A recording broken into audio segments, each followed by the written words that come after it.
Halo pemirsa GPR TV, dari Sabang sampai Merauke, dari Miangas hingga Pulau Rote. Bertemu lagi bersama saya Mona Azharinisak dalam Kominfo Newsroom.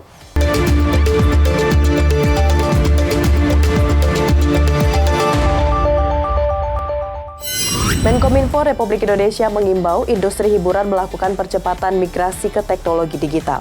Selain itu, dalam rangka migrasi digital sangat dibutuhkan sumber daya manusia memiliki kecakapan digital agar mampu bersaing dan mengikuti perkembangan industri hiburan yang dinamis. Menteri Komunikasi dan Informatika Johnny G. Plate mengatakan bahwa migrasi itu penting karena disrupsi teknologi di bidang hiburan semakin cepat, terutama pada masa pandemi COVID-19.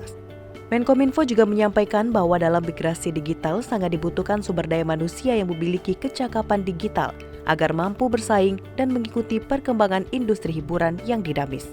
Migrasi ke teknologi digital juga menjadi upaya agar industri hiburan nasional mendapat keuntungan dari perkembangan industri hiburan global.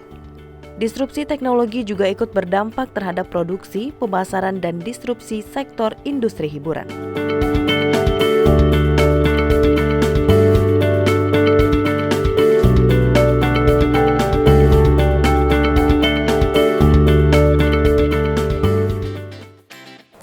Informasi lainnya pemirsa, pemerintah mengeluarkan Inpres nomor 1 tahun 2022 tentang optimalisasi program Jaminan Kesehatan Nasional atau JKN.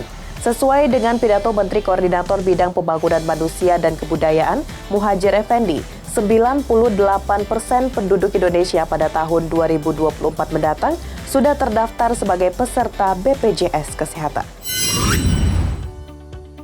Dalam rangka memberikan kepastian akses layanan kesehatan bagi seluruh masyarakat, pemerintah mengeluarkan Inpres nomor 1 tahun 2022 tentang optimalisasi program Jaminan Kesehatan Nasional atau JKN. Program Jaminan Kesehatan Nasional sendiri merupakan salah satu implementasi mekanisme asuransi sosial melalui pengumpulan iuran seluruh peserta yang wajib guna membangun kebersamaan antar peserta melalui konsep gotong royong. Menteri Koordinator Bidang Pembangunan Manusia dan Kebudayaan Muhadjir Effendi mengatakan, penerbitan Inpres tersebut bertujuan untuk mengejar target cakupan kesehatan semesta hingga 98% dari keseluruhan penduduk di tahun 2024. Dalam artian 98% penduduk Indonesia pada tahun 2024 mendatang sudah terdaftar sebagai peserta BPJS Kesehatan. Untuk itu, pihaknya meminta diperlukan sinergi antar kementerian atau lembaga terkait di tataran pemerintah pusat serta dukungan dari pemerintah provinsi serta kabupaten kota.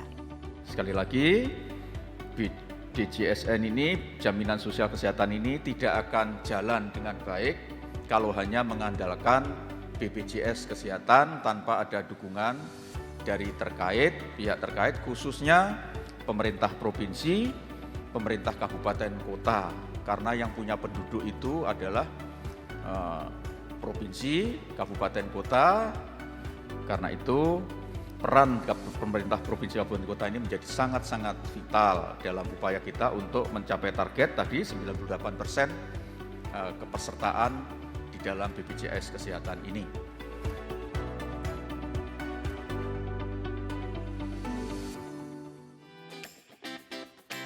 Pemirsa, pembangunan ibu kota negara baru nantinya akan dilengkapi dengan fasilitas yang canggih dan juga ramah lingkungan.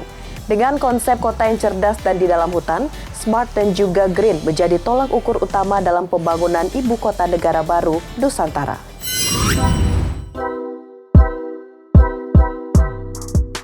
Kasatgas Perencanaan Pembangunan Infrastruktur IKN PUPR, Imam Santoso Ernawi menyebutkan, pembangunan ibu kota negara baru nantinya akan dilengkapi dengan fasilitas infrastruktur yang canggih dan ramah lingkungan. Bukan hanya infrastruktur regional seperti bandar udara dan jalan tol yang canggih, namun di pusat kota IKN serta di dalam bangunan juga akan dikemas dengan infrastruktur canggih. Dengan konsep kota yang cerdas dan di dalam hutan, smart dan juga green menjadi tolak ukur utama dalam pembangunan ibu kota negara baru nantinya. Smart dan kemudian green itu tolak ukur utama. Nah, di dalam urban design kita mencoba untuk menjabarkan seluruh kriteria yang ada di rencana induk itu di dalam KPI. Jadi di dalam Key Performance Indicator kita, di dalam desain kawasan inti juga kita coba jabarkan semua itu. Tentu muaranya adalah smart atau green gitu, kira-kira seperti itu lah. Ini intinya. Nah nanti elaborasinya bisa sampai mana tentu akan seperti tadi. Misalnya jalan akses menuju KIPP gitu ya, dengan kriteria harus 30 menit gitu ya, maka trase yang awal dulu kita coba sesuaikan gitu. Kita coba sesuaikan sehingga ketemu jalan yang lebih pendek gitu ya, tapi mau tidak mau mungkin perlu ada teknologi khusus dan sebagainya. Nah itu barangkali harus kita tempuh juga gitu.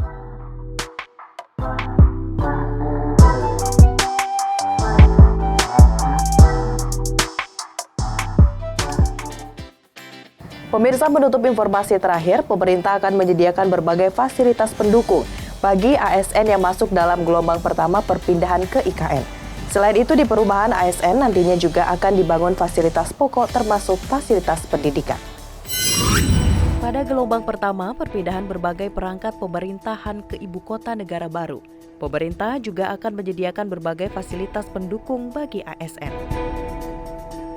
Di perumahan aparatur sipil negara nantinya juga akan dibangun fasilitas pokok termasuk fasilitas pendidikan. Oleh karena itu, Kasatgas Perencanaan Pembangunan Infrastruktur IKN PUPR, Imam Santoso Ernawi mengungkapkan, bagi ASN untuk tidak khawatir akan fasilitas bagi keluarga termasuk pendidikan anak. Untuk ASN itu dan juga mungkin nanti kalau sudah mulai ada perumahan umum gitu ya atau komersial, itu otomatis nanti akan ada sesuai dengan standar teknisnya itu seluruh kegiatan fasos, fasum, dan fasilitas ekonomi itu secara gradasi tingkat kawasan fasilitasnya disediakan. Gitu ya. Nah itu akan kita lakukan juga secara khusus nanti di kawasan perumahan gitu, terutama perumahannya ASN.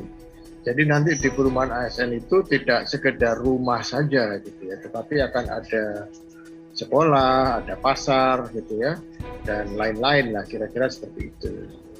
Itu kira-kira, jadi akan ada itu nanti akan ikut dibangun otomatis.